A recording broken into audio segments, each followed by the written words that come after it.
जानते हैं तो कंजक्शन नहीं कंजंक्शन इनका प्रोनाउंसिएशन करते हैं, ठीक है।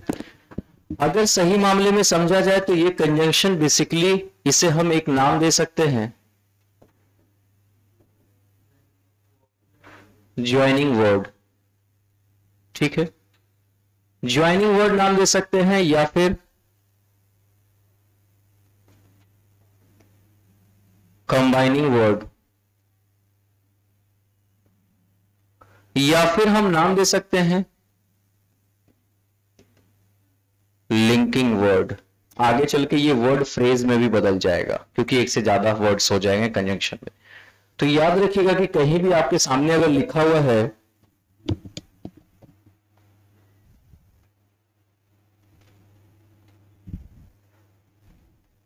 कि ज्वाइनिंग वर्ड्स है या फिर लिंकिंग वर्ड्स है, कंबाइनिंग वर्ड्स है, तो आप समझिएगा बात किसकी हो रही है, कंजंक्शन की हो रही है। ये सबसे बड़ी बात है। और कंजंक्शन जब बात करते हैं कि ये ज्वाइन किसको करता है तो इसे भी समझ लीजिए, आपके सामने है ये कंजंक्शन है, ज्वाइंस टू नाउन्स, ये नाउन्स को ऐड कर सकता है,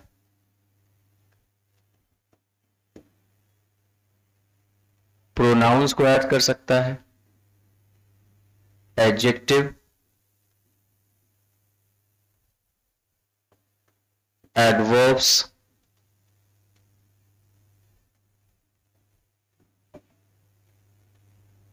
क्लॉजेज,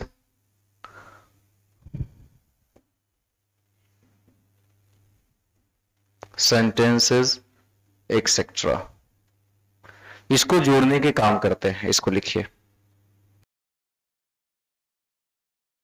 मैं लिख देता हूं।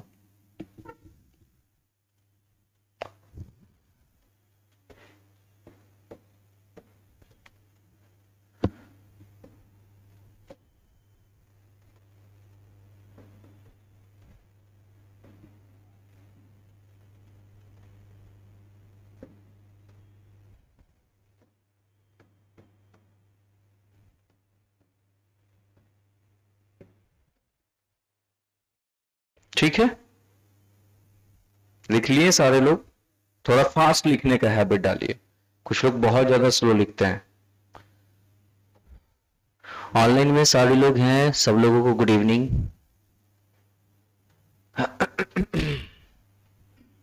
चलो गौर करते हैं चीजों पे थोड़ा सा। जो अभी हमने जाना कि कंजंक्शन क्या काम करता है उसे हम लोग देखते हैं। सबसे पहले आइडेंटिफाई करते हैं कि कंजंक्शन कौन है। बेसिकली मैंने एक तरह का कंजंक्शन ही अभी यहां पे लिया है ताकि आप चीजों को थोड़ा आसानी से समझ सके, ठीक है।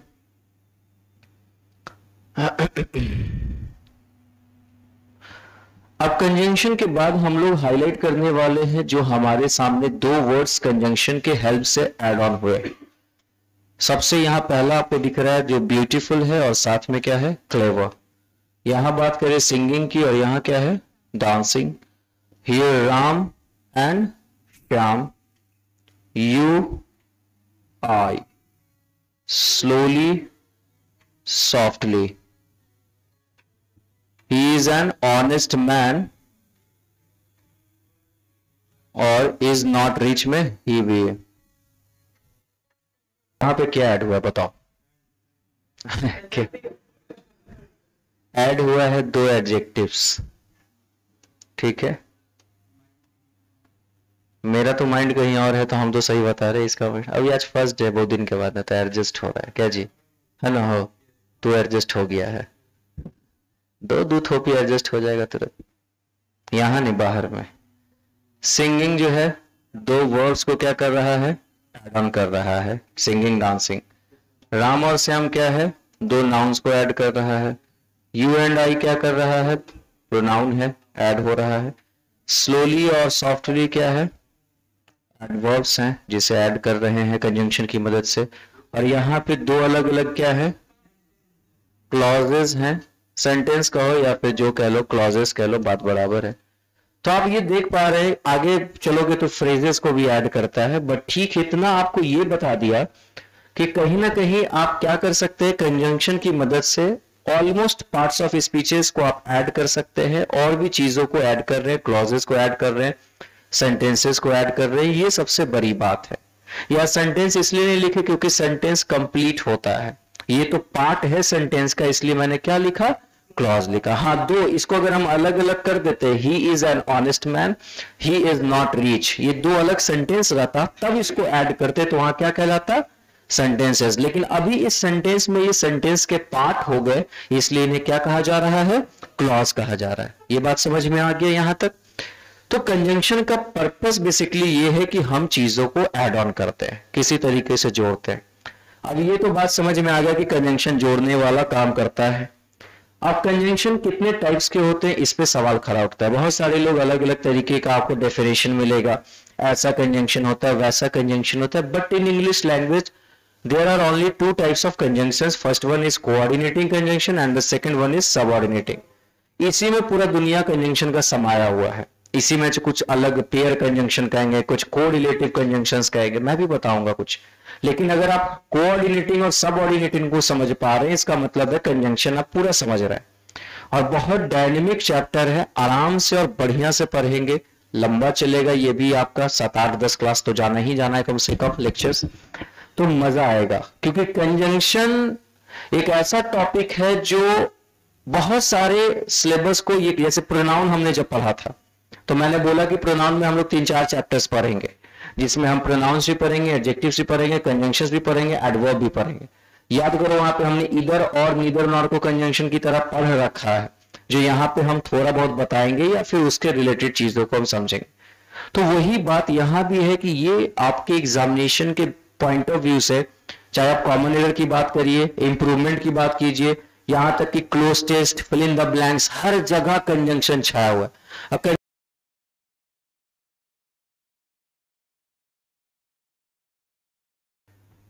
समझिए, पहले लिखना छोड़िए, पहले समझने पे फोकस करते हैं। आपके सामने एक बड़ा प्यारा सा चीज आया है जो बहुत इंपॉर्टेंट है। ये ज्वाइन करता है दो इंडिपेंडेंट सेंटेंसेस को। इंडिपेंडेंट का मतलब ये होता है कि उनका मीनिंग अपने आप में कंप्लीट होगा। इंडिपेंडेंट का मतलब क्या होता है, उनका मीनिंग अपने आप में क्या होगा, मतलब किसी पे वो डिपेंड नहीं करेंगे, किसी पे वो डिपेंड नहीं करेंगे, मीनिंग स्वतंत्र है। ऐसा नहीं कि एक को मीनिंग पूरा करने के लिए दूसरे की जरूरत पड़ रही है। जैसा आप लोग पटना में पूरा स्वतंत्र है, जब मन करे उठना, जब मन करे सोना, कोई अता पता नहीं है। जब घर से फोन आए तो आप पढ़ ही रहे होते हैं, होता है ना। क्या कर रहा था, बस पढ़ रहे थे। ऐसा हम लोग भी किया करते थे, जब फोन किए पढ़ रहे थे। एक बार रात में 2 बजे इमरजेंसी कॉल, क्या कर रहा था, पढ़ रहे थे, आदत हो गया बोले। इस समय सही है, चलिए थैंक यू, आप लोग हंसाते रहते हैं तो कष्ट में भी हंस लेते हैं, यही तो बड़ा क्वालिटी है। तो अभी और कितना पढ़ेंगे, पढ़िए, जब तक पढ़ना पढ़िए। हम तो जब पहली बार जब कोटा गए थे, दिल्ली गए थे, तो हम घर पे फोन कर रहे थे, उठा देना 4 बजे। वो फोन करते रहते थे और हम उठते रहते थे।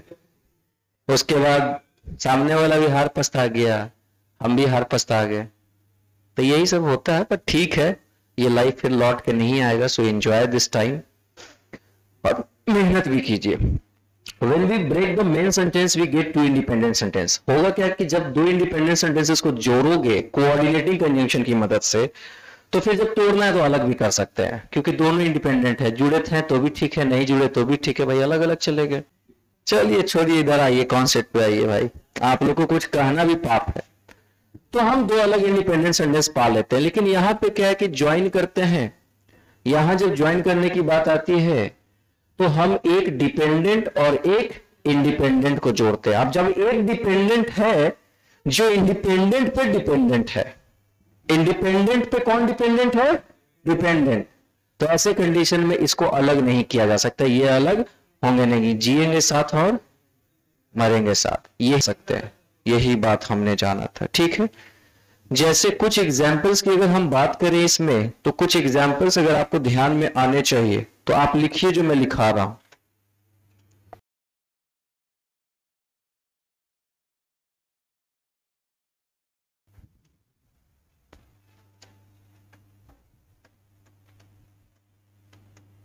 एक्सेट्रा, इसको आपको ध्यान में रखना होगा। और ऐसा नहीं है, धीरे धीरे ध्यान में आ जाएगा, चीजें जब प्रैक्टिस में आती है। तो ये जो सारे कंजंक्शंस दिख रहे हैं ना, ये सारे अपने आप में कोऑर्डिनेटिंग कंजंक्शंस होते हैं, और ये कहते हैं कि अगर मुझसे जोड़ोगे तो मुझसे हटा भी सकते हो। और ये जो सारे कंजंक्शंस देख रहे हैं, ये कहते हैं कि आप मुझसे जोड़ तो दोगे लेकिन हटाने की बात मेरे पास नहीं है, जीना और मरना साथ होगा।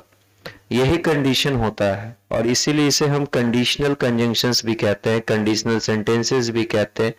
ये सब कुछ हम लोग आगे देखने वाले हैं, कुछ चीजें मैं अभी एडवांस में बता रहा हूं। ऐसा इसलिए होता है कि ये जो सारे कंजंक्शंस होते हैं कंडीशन लगाते हैं, कंडीशन लगाने का काम करते हैं। इसको हम one by one step by step सीखते चलेंगे। क्लियर है?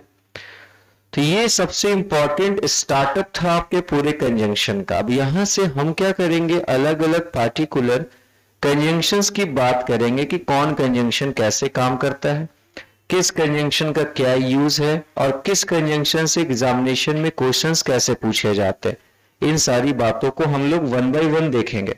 और आपको यहाँ पे जितने कंजंक्शंस दिख रहे ऑलमोस्ट इसमें से आपको पढ़ने हैं, और लगभग को मैं यहाँ पे आपको वन बाय वन पढ़ाऊंगा, समझाऊंगा। ठीक है? अब इसमें कौन पहले आएगा कौन बाद में आएगा, इसको आप छोड़ दीजिएगा कि पहले कोऑर्डिनेटिंग पढ़ाइए फिर सबऑर्डिनेटिंग पढ़ाइए, ऐसा कुछ नहीं होने वाला है। क्लियर हो गया? तो इसको जल्दी से लिख लीजिए। लिख लिए हैं तो आपको दिख रहे हैं जो पेयर में है, किस चीज में है, पेयर में है, तो उसे पेयर कंजंक्शंस या कोरिलेटिव कंजंक्शंस के नाम से जाना जाता है।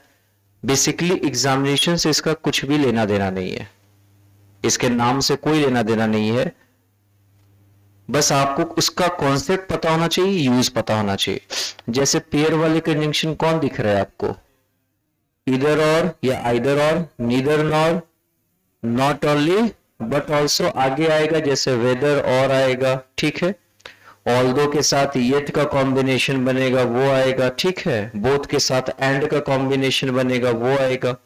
तो ये जो सारे के सारे पेयर में दिखते हैं, इन्हें हम एक नाम से जानते हैं, और वो नाम क्या होता है, पेयर कंजंक्शंस, या फिर इसे आप कोरिलेटिव कंजंक्शंस के नाम से जानते हैं। तो ये जो ब्लू वाला है इसे एक नाम दिया गया पेयर या कोरिलेटिव कंजंक्शंस। मैं बता इसलिए दे रहा हूं ना क्योंकि कल को कोई और आपको बताए कि भाई तू कोरिलेटिव कंजंक्शंस पढ़ा है, आपके मन में आएगा सर तो हमें पढ़ाई नहीं, डंडी मार ली, हमें तो सिर्फ सबऑर्डिनेटिंग और कोऑर्डिनेटिंग ही पता है, एग्जामिनेशन से कोई लेना देना नहीं है। इस बात को मैं फिर से बता रहा हूं आपको। ठीक है? तो ये बातें समझ में आ गई, तो हम आते हैं कॉन्सेप्ट्स की तरफ और कॉन्सेप्ट को समझते हैं। कॉन्सेप्ट नंबर 1 हमारे सामने क्या है, इसे देखो। इस कॉन्सेप्ट को मैंने बेसिकली आपको ऐसे भी पढ़ाया है, जब मैंने आपको ये पढ़ाया था, प्रोनाउंस पढ़ाया था। प्रोनाउंस में मैंने इसका थोड़ा सा रूप दिया है, लेकिन फिर से हम लोग समझते हैं।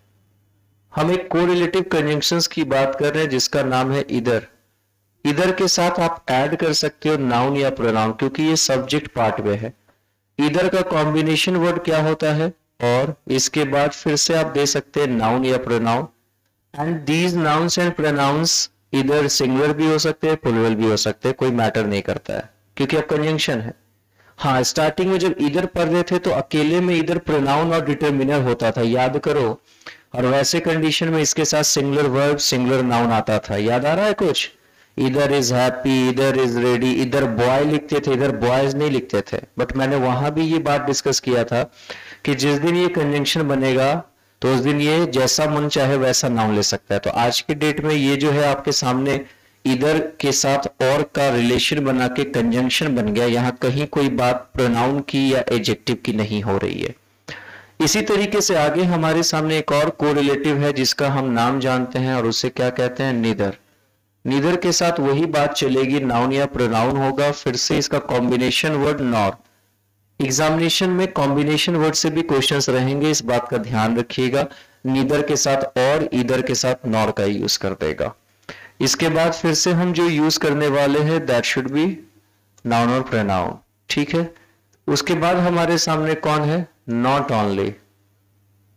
सेम कंडीशन में देने जा रहा हूं, यहां पे कोई नाउन होगा या फिर क्या होगा, प्रोनाउन होगा। नॉट ओनली के बाद क्या होता है, बट ऑल्सो होता है। ठीक है? और उसके बाद क्या होगा, नाउन या प्रोनाउन होगा।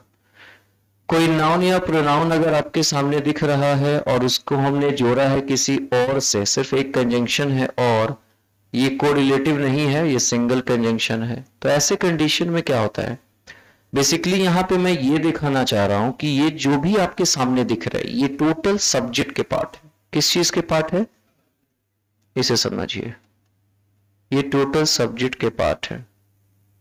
ये टोटल किस चीज के पार्ट है, सब्जेक्ट के पार्ट है। अब सवाल उठता है कि इनके साथ, इन सबके साथ अगर मुझे वर्ब का यूज करना है, बजने दो ना यार, इतना बढ़िया तो बढ़िया, थोड़ा गा भी देते। आपके प्यार में हम संवरने लगे। बाबा ये सब ठीक बात नहीं है। इस कदर आपसे, यही आपके मेन सब्जेक्ट्स है और इसी मेन सब्जेक्ट के accordingly you have to use the verb and also other चीजें जो आएंगी जैसे possessive, इन्हीं के अकॉर्डिंग यूज किया जाएगा। यही करेक्ट है। एग्जामिनेशन इसका उल्टा करेगा। एग्जामिनेशन क्या करेगा, जो पहले वाला नाउन या प्रोनाउन है उसके अकॉर्डिंग करेगा। कॉन्सेप्ट बस इतना सा है, नियरेस्ट सब्जेक्ट जो वर्ब के नजदीक होएगा उसी के अकॉर्डिंग हम वर्ब का यूज करेंगे। समझ रहे हो ना, क्या समझे?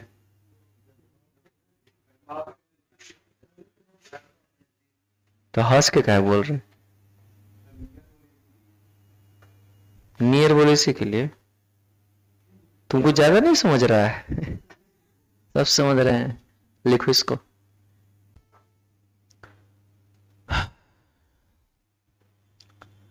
ये आपके मेन सब्जेक्ट हो गए।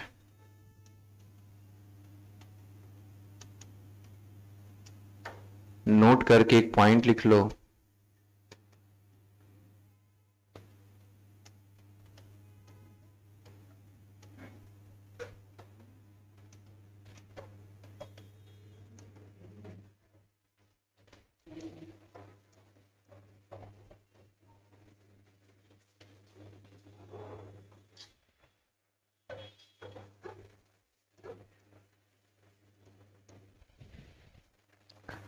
verb comes according to the nearest subject। जो नजदीक वाला सब्जेक्ट होगा ना उसी के अकॉर्डिंग वर्ब का डिसीजन लेते हैं और करते हैं। इस बात को ख्यालों में बसा लीजिए, ठीक है। जैसे एक सेंटेंस से हम इस चीज को समझते हैं।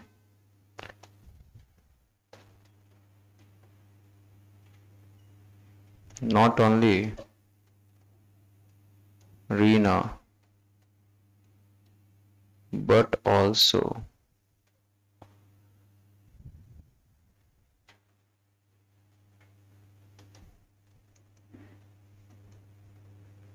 her sisters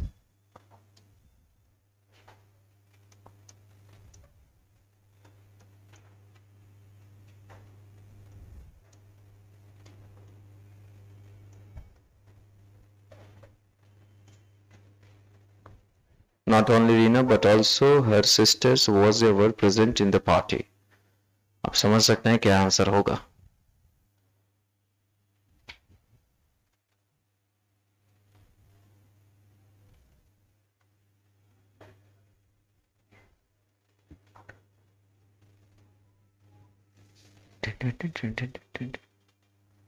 जल्दी लिखो।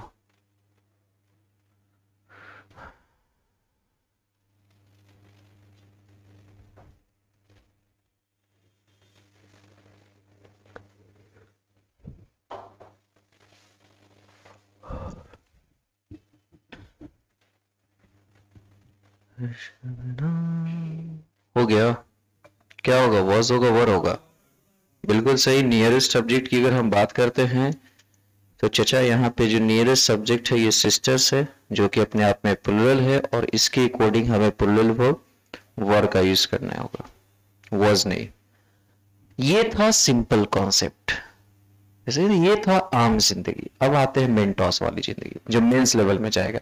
ये आपके सभी किताब में, सभी बुक्स में, हर जगह, हर टीचर्स के नोट्स में मिल जाएगा, कोई बड़ी बात नहीं है। अब इसके लेवल को थोड़ा सा बढ़ाते हैं और आगे बढ़ते हैं। हमने जो नाम जाना इसका, जो पेयर वाले थे, इसे एक नाम हमने दिया कोरिलेटिव कंजंक्शंस। क्या नाम दिया, इस नाम में बड़ा कमाल का चीज छिपा है, को रिलेटिव, मतलब ये एक दूसरे से रिलेशन बना रहा है, पारस्परिक संबंध बना रहा है। जैसे को एजुकेशन हमने सुना था, जैसे बहुत सारे स्कूल्स में होता है, पहले बहुत कम था, आज भी बहुत सारे ऐसे स्कूल है जिसके गर्ल्स स्कूल, गर्ल्स सेक्शन अलग है, बॉय सेक्शन अलग है, ठीक है। बहुत सारे ऐसे को एजुकेशन साथ में पढ़ते लिखते हैं, ठीक है। Thank you.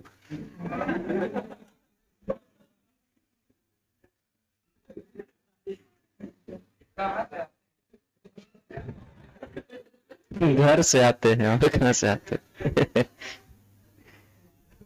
पढ़ाने दोगे तुम लोग? दिमाग खराब करके रखा है। एक तो कल ही नहीं पढ़ा पाया, टेंशन ऐसा ही पिक लेवल पे मेरे जीवन में। पढ़ो ना थोड़ा अच्छे से, लेकिन ठीक है, मस्ती करते रहिए। एंजॉय एवरी मोमेंट, हर मोमेंट को एंजॉय कीजिए, क्योंकि मालूम चले टेंशन लेते लेते किसी दिन निपट गए, बाद में अफसोस हुआ ऊपर जाके, साला बहुत डिसअपॉइंटमेंट होगा। ये सामने खड़ी थी, बोल देते तब। फर्जी के सोच रहे थे कि किसी के साथ सेट है, उसका भाई था साला।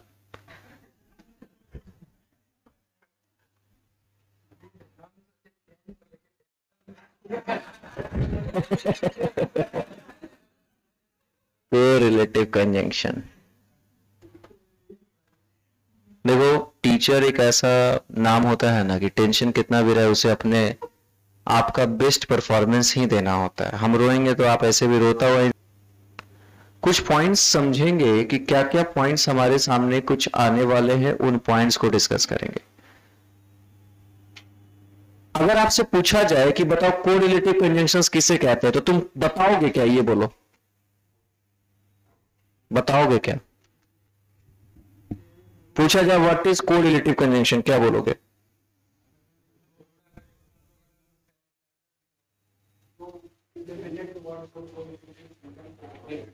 नहीं, मैं पूछ रहा हूं कोरिलेटिव से कंजंक्शन को डिफाइन कीजिए। कोरिलेटिव कंजंक्शन कैसे पहचानेंगे? हाँ, बस पेयर में आएगा, और कुछ नहीं बोलना है। किस चीज में आएगा? पेयर में आएगा। कहां थे जी? अच्छा चलो बैठो।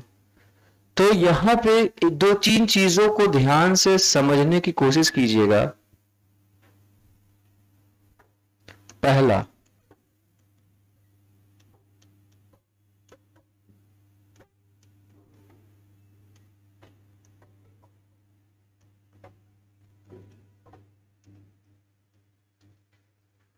Joins identical parts of speeches या speech, parts of speech.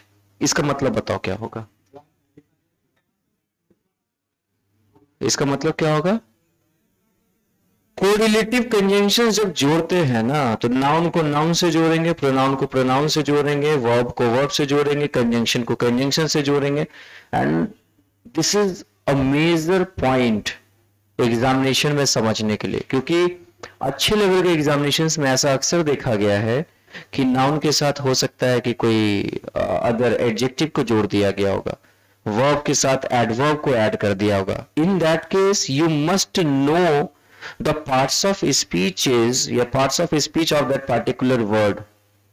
You have to know the grammatical profile of the words used in the given sentence. After that you will be able to decide the right answer, and after that you will be able to find the right option, right answer. Otherwise नहीं हो पाएगा। समझ पा रहे हैं? तो parts of speech समझेंगे कैसे? तो मैंने स्टार्टिंग में बताया कि नाउन क्या होता है, प्रोनाउन कैसे पहचानेंगे, कंजंक्शन क्या होता है, वर्ब क्या होता है, एडवर्ब कैसे होता है, प्रीपोजिशंस क्या होते हैं। तो ये माइंड में रखना है। बेसिकली जो खेल आके फंसेगा वो एडजेक्टिव और नाउन में फंसता है, वर्ब और एडवर्ब में फंसता है। यहीं पे कंफ्यूजन्स क्रिएट हो जाते हैं। एडजेक्टिव और एडवर्ब में फंस जाएगा, एडजेक्टिव नाउन और एडजेक्टिव में फंस जाएगा खेल, तो वो समझ में आ जाएगा धीरे धीरे। दूसरा जो है,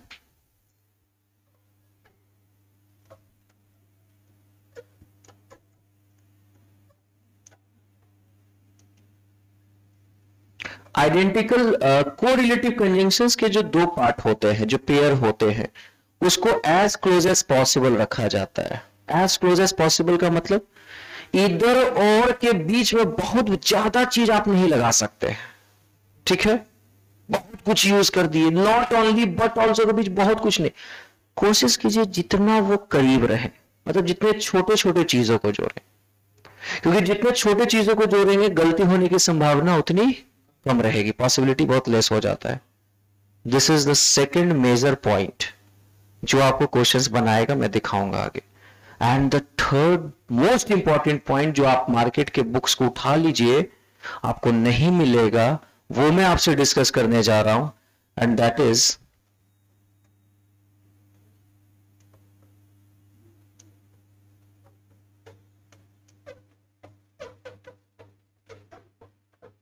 रिवर्स कंसिडरेशन।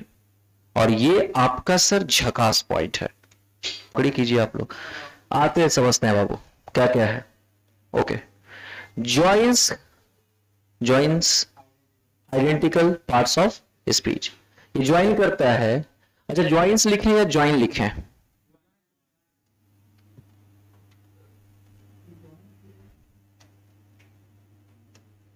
क्योंकि वहां कंजंक्शंस लिखा हुआ है, ठीक है, और कंजंक्शंस लिखा हुआ है तो प्लूरल है, तो बहुत सारे कंजंक्शंस की बात हो रही है।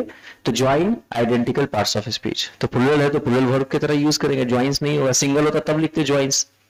तो join identical parts of speech एक तरह के स्पीचेस को, पार्ट्स ऑफ स्पीच को ऐड ऑन करता है, जितना ज्यादा क्लोज हो सके उतना ज्यादा क्लोज रखिए, बहुत अच्छी बात है, ठंडा का टाइम है।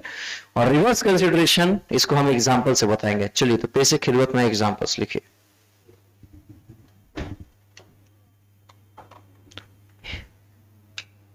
He is रिवर्स कंसिडरेशन पहले समझा देते हैं, समझो। कभी भी कोरिलेटिव कंजंक्शंस हो तो कंसिडरेशन रिवर्स का मतलब क्या होता है? रिवर्स गियर का मतलब पीछे लेना, ठीक है। तो आप देखिएगा कि सेकंड वाला पार्ट कहां है कंजंक्शन का, तो यहां देखोगे और है, नॉर है, बट ऑल्सो है, और क्या है भाई, नॉर है, ठीक है। उसके साथ क्या जुड़ा हुआ है? Parts of speech. बात समझो, 99% स्टूडेंट्स क्या करते हैं, वो फॉरवर्ड रीडिंग करते हैं, मतलब कि असेंडिंग ऑर्डर में, सही तरीके से लेफ्ट टू राइट, और हमें कहां चलना है? Right to left. तो रिवर्स कंसिडरेशन बता देगा कि अगला जो आपका इसका कोरिलेटिव का जो एक पार्ट है, वो उसका पार्ट्स ऑफ स्पीच क्या होना चाहिए, और वो किस पार्ट्स ऑफ स्पीच के साथ आएगा। फिर से समझो, रिवर्स कंसिडरेशन ये कहता है कि मेरा कोरिलेटिव कंजंक्शन में पेयर होता है, यस और नो? पेयर होता है ना जी। तो सेकंड वाला कौन है इसमें? इधर का पेयर, नीदर का, नॉट ओनली इधर, नीदर, तो ये बाद वाले हैं, तो इधर से हम लोग ऐसे समझेंगे। तो इनके साथ जो जुड़ा है वैसा पार्ट्स ऑफ स्पीच खोज के बनाइए। चलिए फिर से एक बार ट्राई कीजिए और सीक्वेंस को समझिए कि सर और के बाद अच्छा मोना है तो कुछ ना कुछ ऐसा करना होगा, या पूरा पार्ट को उठा के कहीं और ले जाना होगा। दिमाग लगाइए कि मेरा सीक्वेंस बन पाए। एक बना के समझाते हैं। यहां देखो, हम क्या कर रहे हैं कि और के साथ तो मोना फिक्स, इसको छेड़छाड़ नहीं कर सकते। और के साथ क्या है भैया? एक नाउन है, और नाउन के बदले कौन आता है? प्रोनाउन। तो हम नाउन प्रोनाउन सेम मानते हैं, तो हम और को तो रहने दे रहे हैं। हम क्या कर रहे हैं, इधर के साथ भी हमें क्या चाहिए? कोई नाउन या प्रोनाउन चाहिए। बोलो यस और नो। तो अब इसमें पूरे सेंटेंस में कौन दिख रहा है तुमको? तो हमने सेंटेंस को ऐसे स्टार्ट किया, इधर ही और मोना इज रेडी। इस किसके अकॉर्डिंग आया? मोना के अकॉर्डिंग। सेंटेंस बन गया, या तो वह या फिर मोना तैयार है। क्लियर हो गया? अब उसी तरीके से सेकंड वाला बना के देखो जरा, सोच समझ के बनाना। जरूरी नहीं कि हर केस में इधर नीधर आगे ही आएगा, समझने की कोशिश करिएगा, क्योंकि यहां सब्जेक्ट था तो मोना सब्जेक्टिव पार्ट में आ सकता है, तो हमने लिखा। यहां पे चलो आप बनाते हैं, नॉट के साथ ये राइट क्या है बेटा? वर्ब। तो किसी कंडीशन में अब इसमें कोई और वर्ब आपको दिख तो रहा है कि कैन रीड, लेकिन इसे पहले तो नहीं रख सकते हैं। अब अगर हम ऐसा कर सकते हैं, she can, right main verb होता है जी, अरे बोलो ना। तो मेन वर्ब के पहले रिवर्स कंसिडरेशन, मेन वर्ब के पहले नॉर है, तो नाइदर भी मेन वर्ब के पहले होगा। तो she can neither read nor right. समझ आया? अब तीसरा में वही दिमाग लगाओ, बट ऑल्सो के बाद हियर क्या है, एडवर्ब है, प्लेस को दिखा रहा है, ठीक है। तो सर नॉट ओनली भी प्लेस के पहले आ जाएगा। अब बताओ कैसे करेंगे? प्लेस एक्स दिखाने वाला फ्रेज कौन है इसमें? फ्रेज हम पूछ रहे हैं, वर्ड नहीं। फ्रेज कौन है? इन द ग्राउंड, पूरा प्लेस को दिखा रहा है। तो रिवर्स कंसिडरेशन कहा कि एडवर्ब के पहले बट ऑल्सो, तो इसका जो नॉट ओनली है वो भी कोई एडवर्ब के पहले आना चाहिए। तो सेंटेंस ऐसे लिखेंगे, शी प्लेज, ऐसे भी सब्जेक्ट वर्ब साथ रहता है। शी प्लेज नॉट ओनली, उसके बाद in the ground but also here. She plays not only in the ground but also here, वह खेलती है न केवल मैदान में बल्कि यहां भी। समझ में आ गया? अब ये दोनों आप बनाइए, हम दो तीनों तो बहुत जल्दी जल्दी बना दिए। लिखिए और उस दोनों को जरा सॉल्व करके बताइए। बहुत कमाल की चीज बता रहे बाबू, और बहुत इंपॉर्टेंट पॉइंट है, इसको ध्यान रखिएगा। देखो यार, और के साथ हिज फ्रेंड्स है, यानी कि नाउन वॉन के साथ और आया, तो आइदर भी जो होगा ही के पहले आना चाहिए। तो क्या लिखेंगे? आइदर ही और हिज फ्रेंड्स। क्या बेटा? अब चंट आदमी, ये इसके साथ फिक्स है, रिवर्स कंसिडरेशन, हिज फ्रेंड्स कैसे आगे कर दोगे? तो कर देंगे। संडे गलती है तो है, मतलब वर्ब के चक्कर में तुम सब्जेक्ट छेड़छाड़ कर देगा। नेवर छेड़छाड़ करना है सब्जेक्ट के साथ, कभी नहीं। सब्जेक्ट सब्जेक्ट है, उसके साथ छेड़छाड़ नहीं कीजिएगा, नहीं तो मामला गड़बड़ा जाएगा। नाउन है बाबा, नाउन प्रोनाउन के साथ ज्यादा छेड़छाड़ नहीं। जो छेड़छाड़ करना है किसके साथ कीजिए? वर्ब के साथ कीजिए, कंजंक्शन के साथ कीजिए, प्रेपोजिशन के साथ कीजिए, because noun is everything, everything is noun. और आप एवरीथिंग को नहीं छेड़ेंगे। इधर ही और हिज फ्रेंड्स आर हैप्पी। बात समझ में आ गया? ये नाउन जो होता है ना कांस्टेंट होता है, ये वेरिएबल जो है वर्ब में मैथ में पढ़ते हैं ना, कांस्टेंट वेरिएबल, फिजिक्स में हम लोग पढ़ते हैं, के को कांस्टेंट मानते हैं, तो वही ध्यान रखिएगा। अब इसको बना लीजिए, बताइए क्या होगा? जबरदस्त। निदर करण, अब लोलू मी को आई बदलोगे, सब्जेक्टिव केस है एकदम। नीदर करण नॉर मी, इसके बाद मी लिखता तो देखो चलता कैसे काम, कांड देखो अभी। इसके बाद इज को चेंज करोगे तो यहां पे आर, डोंट हो जस्ट चिल, आई के अकॉर्डिंग एम होगा। संडे से सही थोड़ी दिया गया था, टेक्निकल चीज है, बारीकी को ध्यान दीजिए। उसके बाद क्या करेंगे? इन जाना जाना, कौन बोला? पार्ट्स ऑफ स्पीच में नाउन और प्रोनाउन एक ही कंसीडरेबल है। मतलब जो मैंने कहा कि नाउन नाउन रखिए, नाउन के साथ एडजेक्टिव मत रखिए, but pronoun used instead of a noun. That's why pronoun और नाउन में भेदभाव नहीं होगा। बात समझ में आ रहा है? या तो राम जाएगा या तो लड़का जाएगा, इधर राम और ही। बात समझ में आ रहा है? दोनों तो पर्सन को ही दिखा रहे हैं। अब समझ में आ गया? तो sir neither Karan nor I am in, उसके बाद क्या करेंगे? His flat. चलिए लिख लीजिए, सही कर लीजिए, मी को काट दीजिएगा, मी नहीं होगा क्योंकि उसको सब्जेक्ट की जगह लाए ना, तो सब्जेक्टिव केस में बदलना पड़ेगा। कितना मस्त वाला कॉन्सेप्ट था सर।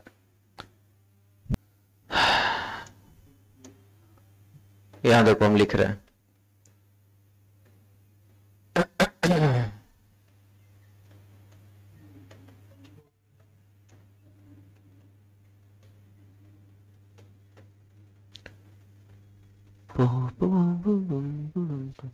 वॉइस किसी को पढ़ना है? वॉइस संडे को 9 से 12 में क्लास चल रहा है सुबह में, ठीक है।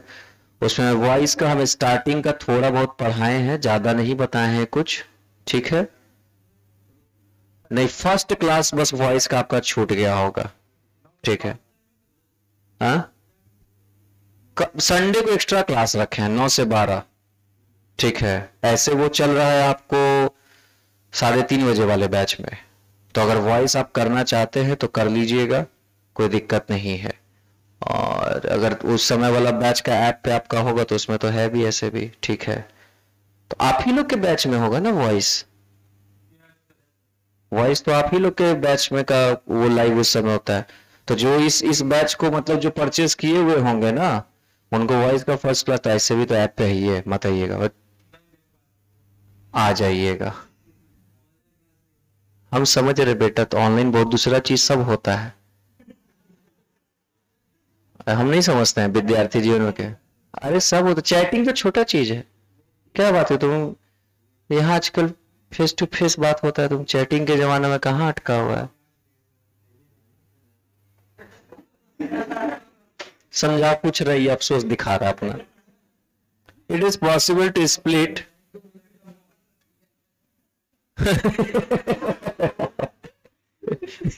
दो मिनट का मौन रख लिया जाए इसके लिए ना, वो तो अफसोस की बात है। It is possible to split.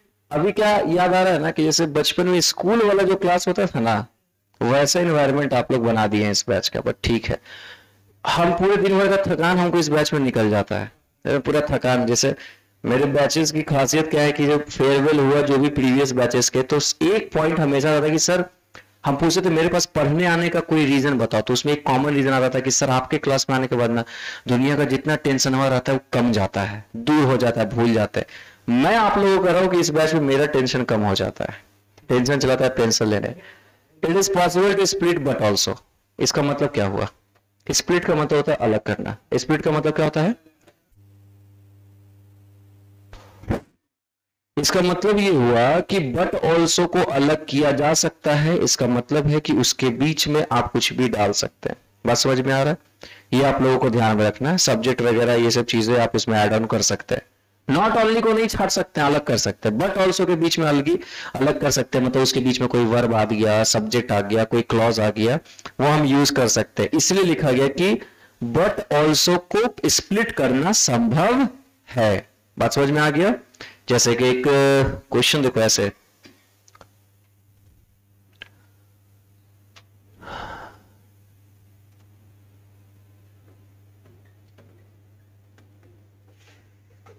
तुम्हारा क्या नाम है?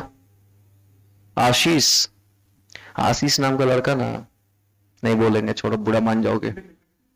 नॉट ओनली, डबल ए लिखते हो सिंगल ए लिखते हो? यही ना। Not only Ashish but his friends also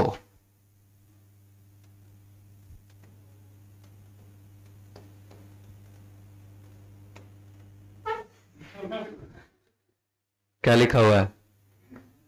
Not only Ashish but his friends are also single। ये ट्रिब्यूट है इसके लिए, ठीक है। पूरा जोर दे रहा है सेंटेंस पे। इसमें क्या समझने वाला है? न केवल आशीष बल्कि उसका दोस्त भी क्या है? सिंगल है।